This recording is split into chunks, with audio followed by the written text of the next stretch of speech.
What is the role of the media in the criminal justice system, aside from reporting the facts, the proceedings, keeping people up to date on who's been arrested, who's been convicted and acquitted? There are two polar answers. One is that the media should play no other role at all in a properly functioning, truth-seeking justice system. The police would investigate crimes with open minds.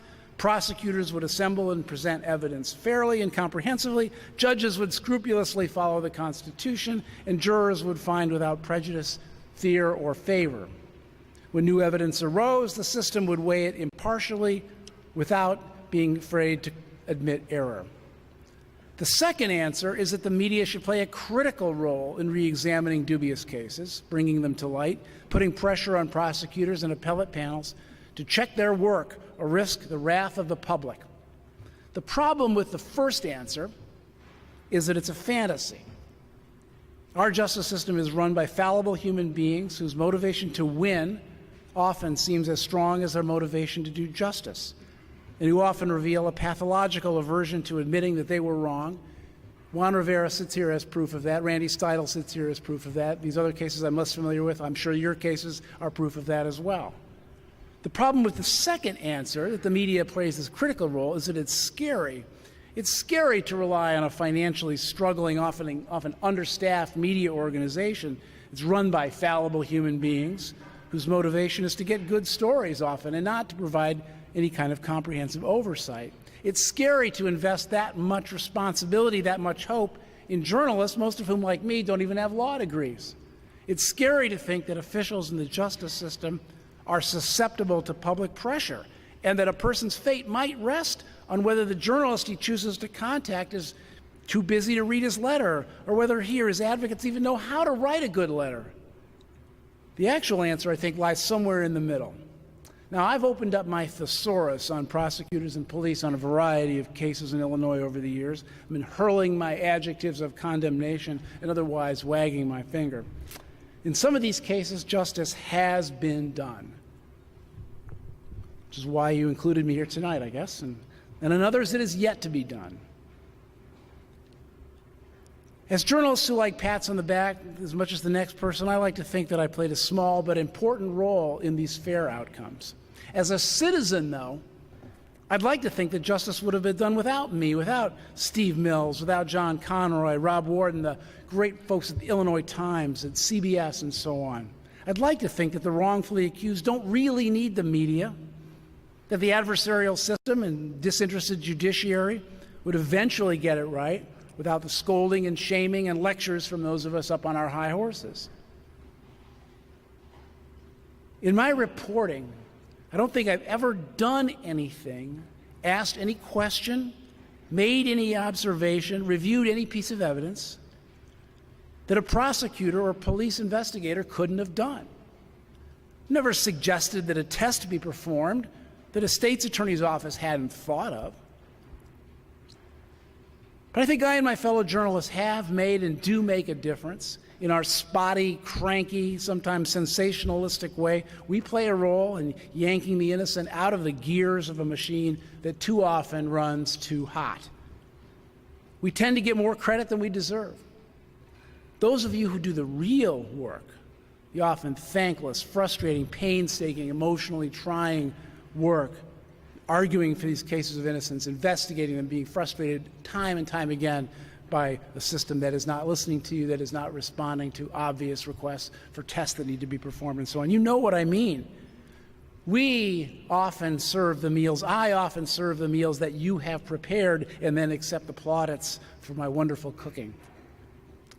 So while I'm grateful for this honor, I'm far more grateful for the work that so many of you do that makes what I do possible. A couple of things that we can do sort of as a society, and I think we're doing it, is to continue to acknowledge that wrongful convictions happen. The more people know about it and the more we know it does happen, of course it happens. Like, again, we're not perfect, it's a human system. The more people acknowledge it, it will be okay to everyone to acknowledge it in the system and along the way. So acknowledgement is okay. I know sometimes people are like, oh, I wish I could help, I wish I could do more. Just you knowing and you passing on the knowing that wrongful convictions happen and that people have a really hard time starting over That's fantastic. I mean, I think people forget about the things that can go wrong. And so I guess this really opened my eyes to how much we really need to figure out a way to make it aware. We have to create awareness and create reform on a lot of different levels because people make mistakes. And this is obviously one that, it seemed like a theme I've heard before I did the Innocence Project, even now, that people think that this couldn't have happened. We couldn't have executed somebody who was innocent. It couldn't have happened. And we have over 100 people here that prove that's definitely wrong. And so it just needs to figure out a way to make the public more aware of the situation. I listen to a lot of different guys that's been incarcerated, that were wrongfully convicted. And what I did last night, I talked to a lot of them, and I said, hey, man, we have to come together because we voices now. We're not the voices, we voices. So we have to come together in the same way these people came to them courtrooms back and forth, countless miles back and forth to court for us to help us come home. We have to do the same thing to help them get funding. Why should they have to be the ones to do all the funding? Why should they have to be the ones to do all the work? Okay, you got your freedom now. Now you do your part and do the fight. And like I say, one of us can't do it. It takes all of us. If everyone came together and say, hey, let's go down to Springfield. Let's go to the capital of each state and let the legislators know what's really going on. Because there's a lot of things people don't see behind the scenes. They just hear in the news and believe what the news say. News not always correct. So we have to be them voices, say, hey, look at all of us. We was innocent. We was wrongfully convicted. These laws need to change. State's attorneys, police need to be held accountable for what they do when people be wrongfully convicted. Then far as the funding, if everyone did their part, we go to this state this week and throughout the community, let people know what's really going on, let them see and hear our stories, and people would donate money to these programs. We do this in every state. A lot of our people will have more time to continue to fight for the people that's wrongfully convicted without having to put numerous and countless of hours in to raise money to keep the programs going on. And I feel like we as ex-offenders and wrongfully convicted should be the ones to help do that type of stuff. So that way we doing a large part by, if we stop them from spending 6 months out the year raising money, then that's 12 months that they can fight for people who wrongly convicted, as opposed to just 6 months. Then the other 6 months you have to put a lot of time in to raise other money to keep the programs going. It's very difficult to gauge the future of the Innocence movement. And I say that with a sense of optimism on the one hand and challenges on the other. I don't think any of us thought that the movement would grow as fast as it did and as successfully as it did.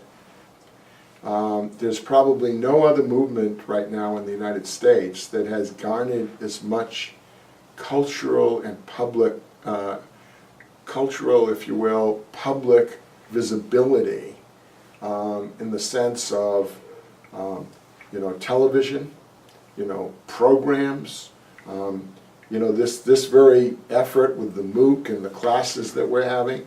I don't think 10, 15 years ago anybody could have even begun to predict that this would have been the case. So the education that's occurring with the general American public about the challenges of our American criminal justice system have grown exponentially. And so I think the hope is that enough people within our sphere of influence, people who are watching this and listening to this, and others, will become aware enough of the problem so that they will join in saying we have to find a way of making sure that people who are sent to prison, who are actually innocent, get the help that they need. And that's, I think, to me, the biggest hope in terms of the survival of the projects over a long period of time. He's saying, how do I insert myself into this process as a volunteer to help move the agenda forward? Because it needs to be told, and it needs to be publicized, it needs to be made aware that there are prosecutors that, in my mind, break the law. And because they have the laws of immunity to some degree, they are very careless about how they conduct investigations, and really are not caring about seeking out the truth, but more of seeking out a conviction and holding on to that.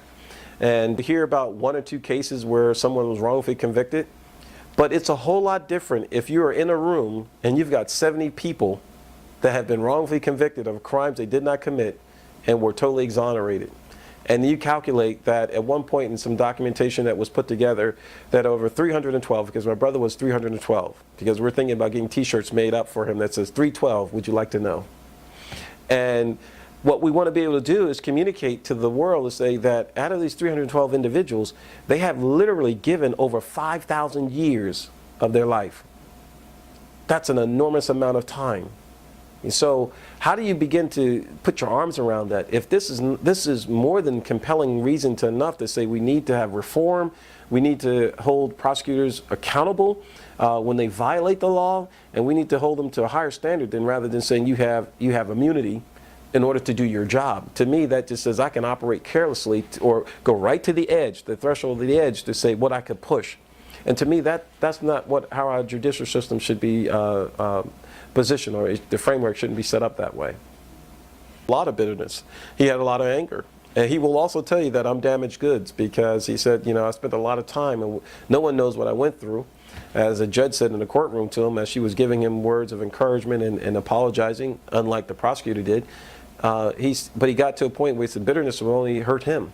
It only take away from him in terms of health-wise. So why hold on to bitterness? We can't go back and change the past.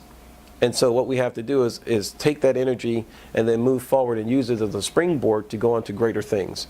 And that means to continue to convey the message about wrongful convictions, miscarriages of justice, wrongful identification, eyewitness mistakes, and how people like, say, a Troy Davis could be executed when people recant their stories, when police have guided them to say certain things, and there was a mountain of evidence, and yet they still executed this man.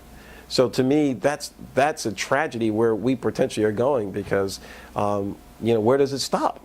If it's wrongful conviction, when is the point we start executing people and they say, oh, by the way, we made a mistake? Do we have to go there? I think as a society that the foundation of our societies was not meant to be that way. It's to hold people accountable, and we do need prisons because there are some evil people out there. But I think that we have to be very frugal and diligent about how we capture people, identify people, and then convict them. Because when we make mistakes, we need to step back for a moment and get a reality check.